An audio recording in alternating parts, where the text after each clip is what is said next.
بسم اللہ الرحمن الرحیم.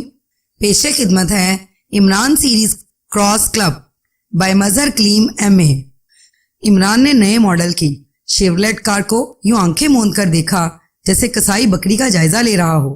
کبھی وہ جھک کر اسے نیچے سے دیکھتا، کبھی وہ گھوم کے آگے سے ایک مخصوص زاویے سے اس کا جائزہ لیتا. آپ نے کار خریدنی ہے جناب یا صرف دیکھنی ہے؟ سیلز مین نے انتہائی اکتائے ہوئے لہجے میں پوچھا. خریدنی بھی ہے اور دیکھنی بھی ہے. دیکھو میاں سیلز مین، ہماری آج تک شادی اس لیے نہیں ہو سکی کہ لوگ لڑکی نہیں دیکھنے دیتے، اور بغیر دیکھے ہم شادی کر نہیں سکتے. عمران نے منہ میں دبے ہوئے پان کی پیک سڑک کی طرف اچھالتے ہوئے جواب دیا. آپ لڑکی کو بھی اسی طرح دیکھتے ہوں گے جس طرح پچھلے 2 گھنٹے سے اس کار کو دیکھ رہے ہیں. سیلز مین نے مسکراتے ہوئے کہا. اب دیکھو میاں سیلز مین، شادی روز روز تو ہوتی نہیں، اس لیے کم از کم اتنا تو مجھے حق ہے کہ میں 2-4 روز تک ہر زاویے سے دیکھ بھال کر لوں. مگر یار، لوگ 2-4 منٹ بعد ہی جوتے مار کر گھر سے بگا دیتے ہیں.